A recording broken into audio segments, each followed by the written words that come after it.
Robert Muir, good morning. Good morning. Nice to see you on a fine Monday morning. Indeed, and you too, Nick. Very early at the National Portrait Gallery. Indeed. So we're here at the Vogue 100, A Century of Style, is that the That's correct? the one, absolutely, yes. I just want to talk to you about a few photographs which have been part of my education, part of my life, part of my desire to be a fashion photographer, and they happen to be reunited in this fine exhibition. Could not be more pleased. I want to start right at the beginning rather at the end, partly because it's where I started in terms of when I first started photography, I started looking back at the beginnings of it to try and work out how it started, to try and work out what came about. And I know you have a particular sort of interest in all of that. So why don't we start with probably, should we say the first fashion photographer? Would that Perfect. be correct?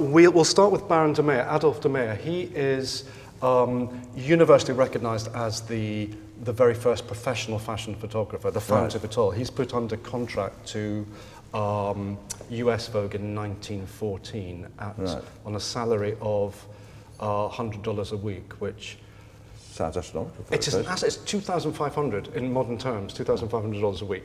That's the very big. That's when you guys, when fashion photographers, are sort of legitimised, the wrong word, but they're given a job title, if you like. So that's Condé Nast saying. And that's Condé Nast saying that, yes. So Condé Nast, in a sense, although fashion photography was around, Condé Nast, US Condé Nast, and Condé Nast the man, sort of developed the term fashion photographer. And so when you say fashion photography was around, where was it around? Well, it was in other magazines. I mean, really? Even before Condé Nast had bought American Vogue, and he bought it in 1892 when it was a sort of, they always say ailing society weekly. It still had photographs of fashionable people in it, which is the genesis of fashion photography.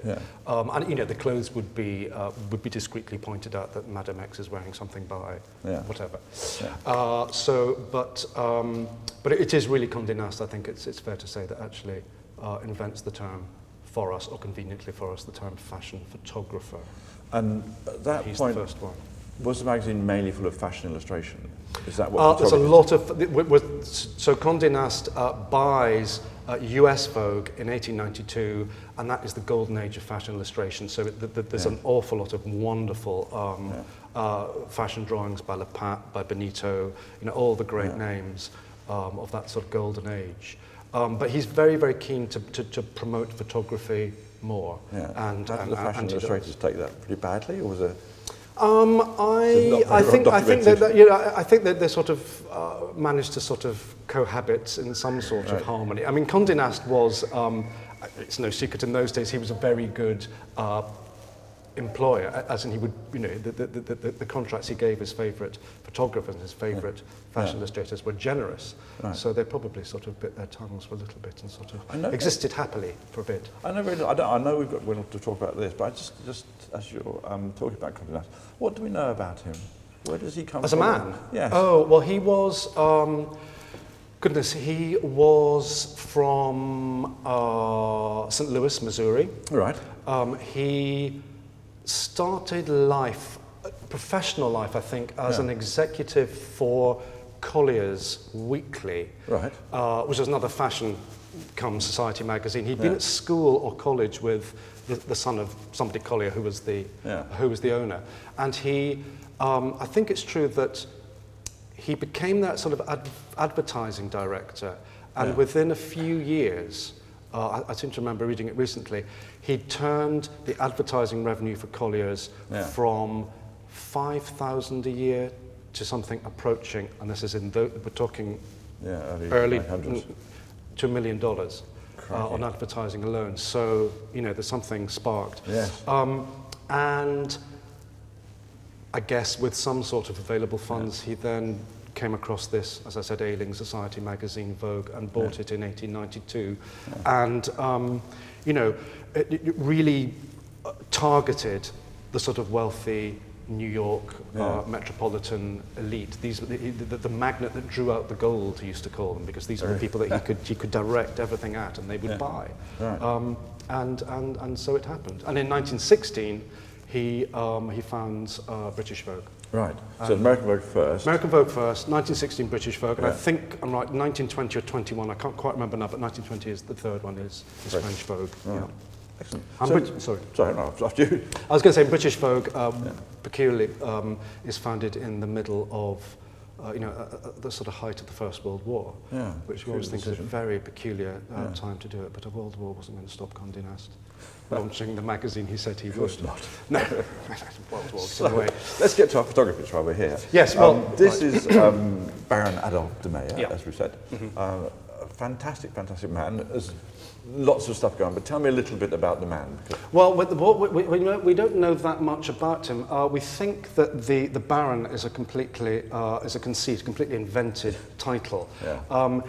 He had married a lady of higher birth called Olga, and it was reckoned that Olga was either the illegitimate daughter of Edward VII or Edward's cousin, the Kaiser of Germany.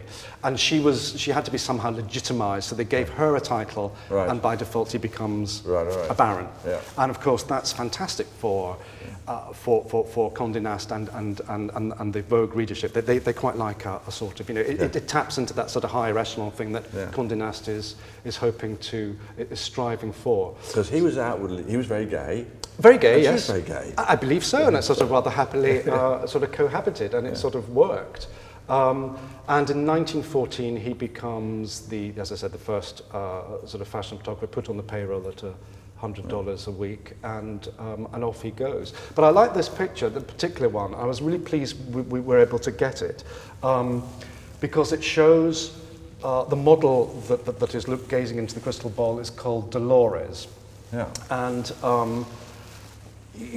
before Dolores comes along, fashion modelling is not really something that nice ladies do. It's sort of it has modelling has connotations that that you didn't want your daughter to become a model, basically. Right. It was a province of chorus line showgirls or bit part actresses. They got some extra money by being models. But Dolores, who is very stunningly beautiful, is and of course these early models are not given, certainly not credited in the magazine, not given names. They're just sort of there. Like the fashion illustrations. Exactly. Creations that have been made. Not credited. But Dolores is one of the earliest to actually get her name in the magazine, like Dolores is posed in this whatever by Lau. So who was Dolores to get that? Well, she was a slightly, I think, better than average showgirl who sort of, reached the, became a sort of leading actress. And I guess the point is, in this photograph, for me, that the moment where the very first professional photographer is working with the first named model, it's the genesis for all that comes later in a way. Photographer and model sort of legitimized, at least by being credited. And de Meyer, although photographers were credited in these early years, de Meyer was absolutely, it was very, what's the word I'm looking for? It was very haphazard. But de Meyer had it written into his contract that he would have his name near by or underneath his photograph. So you get de Meyer and you get Dolores both credited, and that, that's the, I think that an incredible, just beautiful photograph, and his photographs were stunning. Stunning, and also, and remember in these days, photography, let alone fashion photography and magazine photography, is not really. There's no market for it. Nobody's collecting it, and it's very disposable. So we're quite lucky this has survived, because most fashion photographs would be published and then either chucked away or because there's no reason to keep them. But that went on till quite late. It went on. So I remember Terry Jones saying to me that outside of Hanover Square's Condé Nast, there was a skip in the 1970s, which he would rifle through. Oh, completely. No, the archive didn't start till the 80s, really. Although stuff had been kept in British Vogue archive. But no, I mean, the great story is that in French Vogue have nothing left. Apart from, luckily, some lovely horse pictures, and we actually borrowed one from the French archives. But everything from the French archive went out in the 80s. What I was going to say is, fashion photography wasn't collected. Magazine photography is regarded as disposable, in particular. They're one month thrown away the next, onto the next one. And I was quite struck by how absolutely beautiful, I mean, even knowing that it's not meant to last, how beautiful the prints are. I think they're quite extraordinary. I think it's rather wonderful that photographers even in the world of fashion, which was not considered, the purest art form, made these really beautiful prints because they cared, and it's fantastic, and I'm really pleased that you compare that to sort of press photography. If you go look at Fleet Street and look back to the archives, then they're really bad prints. Then they're really bad prints. You can tell they're literally, people are drawn on there. But in a way, I mean, Vogue is sort of press photography, and it's sort of treated like that. Yeah. And it wasn't until the sort of 80s that our archive, the British Vogue archive, was really put into proper order. Although we'd kept a lot of stuff from the 40s, it wasn't really an archive until then. Well, let's sadly conclude on Baron Adolph de Meyer, who I think is a fantastic photographer. How did he finish off? Well, he is one of those terrible stories where he keeps asking and keeps pushing the boundaries of Condé Nast's patience, and ends up asking for too much money. And by this time, his rather sort of soft focus, elegant pictorialist photography has become slightly outmoded.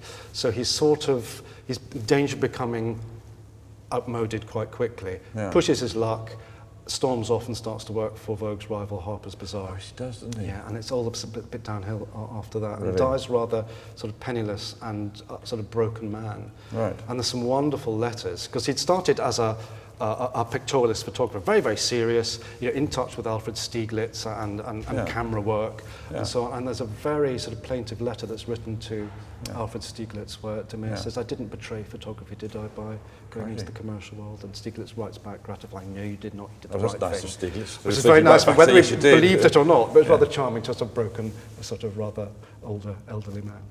So there you go. Excellent. Let's move on to another one. Yes. So Robin, Baron Adolph de Meyer. Fantastic lighting the man used. Yeah. Managed to make things look completely weightless. Completely. Which, if you look at sort of the contemporary, I've seldom seen such beautiful lighting. Yeah, no, it's extraordinary, isn't it?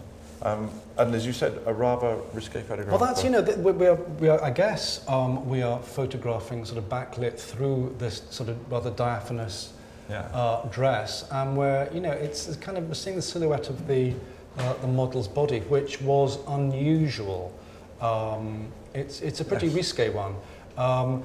As I remember, it's not actually published very large in the magazines. It's really sort of postage stamp size ones. Because you forget, that's what happens to a lot of photographs. No, not don't all forget. full page. You will not forget that. I will not forget it, not published large. But the public forget that sometimes things are published that high.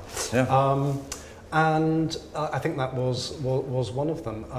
It's late period de Meyer. I think within 6 months he's gone from Vogue, but it's just quintessential de Meyer. I mean, that lighting.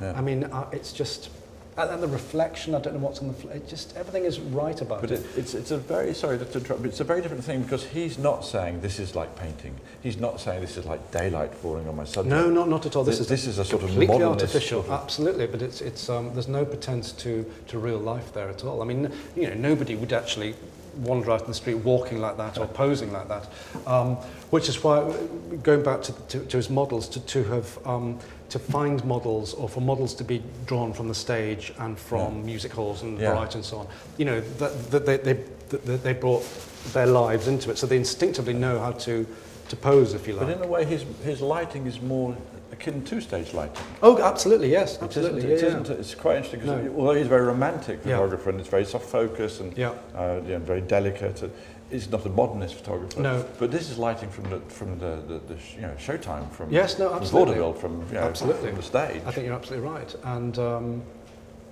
yes, I think that's a very good point. It's so completely artificial, but I love that halo around her face and the shoes. I mean, you get to see quite a lot, and you absolutely get a feeling for what that dress is by the way it's lit. I mean, you now know that's a gossamer thin sort of Bouet dress. And do we know who the model is? Quick look at the caption. Quick look at the caption. We don't. Yes, we do. It's Helen Lyons, because it says so in big letters.